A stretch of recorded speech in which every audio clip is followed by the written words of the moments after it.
What's going on, ladies and gentlemen? Welcome back to another video. So today is a beautiful windy day in Tampa Bay. We had to cancel one of our charters, unfortunately, so I'm able to bring you a brand new video.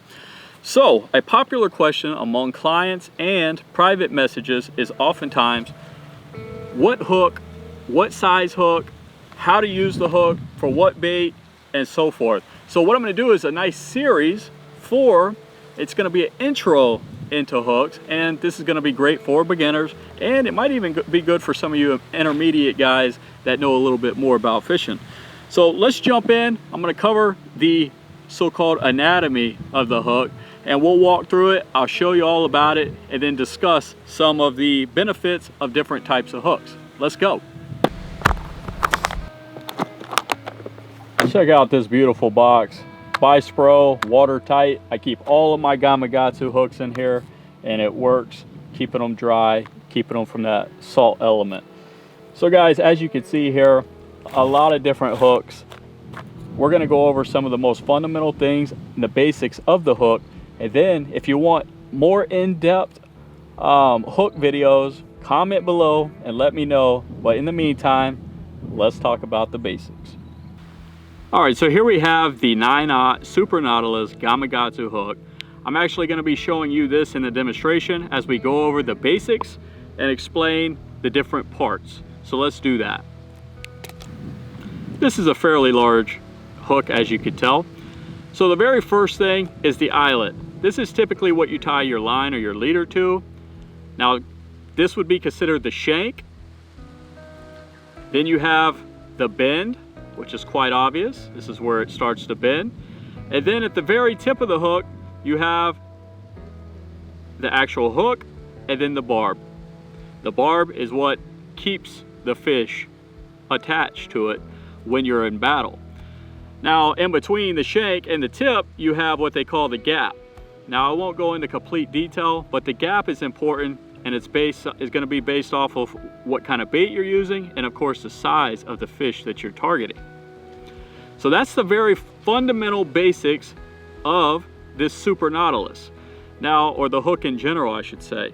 Now let's jump in and talk about a few other important things that you're going to want to know when choosing the perfect hook for your application. So you walk in Bass Pro Shops or your mom and pop tackle store, and oftentimes you're inundated with the variety of hooks, hook sizes, brands, and so forth. And I ain't gonna lie, there's a lot, and it can be overwhelming. But one thing that I want to note is, first off, I'm a big Gamakatsu fan. I'm particularly a fan of them because their hooks have never failed me. They've never broken. I have had other brands that have broken. And one thing that you never want to skimp on, you could sometimes skimp on a rod, you could sometimes skimp on a reel. You never want to skimp on your terminal tackle, especially the hook, for obvious reasons. Now, one thing I have to tell you though is all brands are not made equally in that sense for strength and durability, but in another instance that you want to be careful, not all 9/0s are going to be the same. Not all 8/0s or not all hook sizes from the different manufacturers are going to be the same. So you have to take note of that, and you have to be careful. So if you're used to using, say, a 1/0 hook from Owner, and then you switch to a 1/0 hook on Gamakatsu, and they're the same type of hook, you might notice that one is considerably larger or smaller than the other. So you have to be cautious of that. There's two primary ways that hooks are gauged in their size. So the larger hooks go by aught. So you have 1/0, 2/0, 3/0, 4/0, and so forth. And then the smaller hooks are labeled by number. For example, this is a size number 1 hook. So it goes size number 1, 2, 3, 4, and so forth. And anything in the number category is going to be considerably smaller, and then larger ones are going to be measured by the aught. So one of the ways that I usually tell by what size hook I use is because I try to figure out which hook will work and keep my bait looking the most natural. And that's if I'm using live bait. Now, one thing that I can tell you, if you choose to go with a smaller hook, there's some things you have to consider. You know, they're easier to disguise, yes, but they're also easier to have a fish gut hooked. And therefore, the mortality of that fish increases and causes potential danger. But not only are they weaker, they're smaller, and they're going to be used for smaller bait. I know that's kind of obvious. Now with the larger aught hooks, yeah, these are going to be bigger, and they're going to accommodate for larger baits, larger game fish, and they're going to allow for more pressure when you're applying that to the line.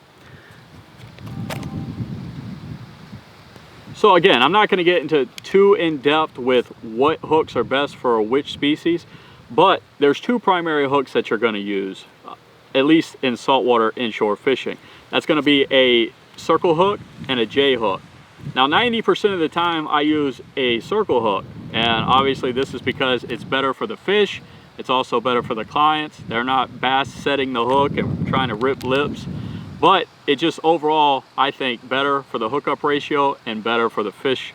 Anyhow, there's two different hooks, the J hook, the circle hook. Those are the ones that I primarily use. Now if you want, make sure you take a minute, hit that thumbs up button, and subscribe if you haven't already. If you want to see me go into more detail about which hook and why, I'll do another series or another video on that. But today is just the basics. I'm just introducing a lot of you guys that are new to the hook, giving you the terminology, showing you some of the fundamental things. So these are the two right here that you want to start off with, a J hook and a circle hook.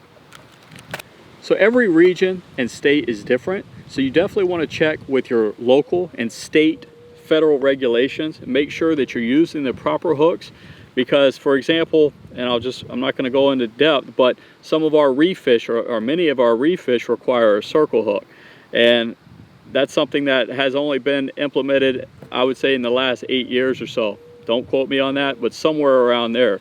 So make sure you're checking those things to keep yourself out of hot water.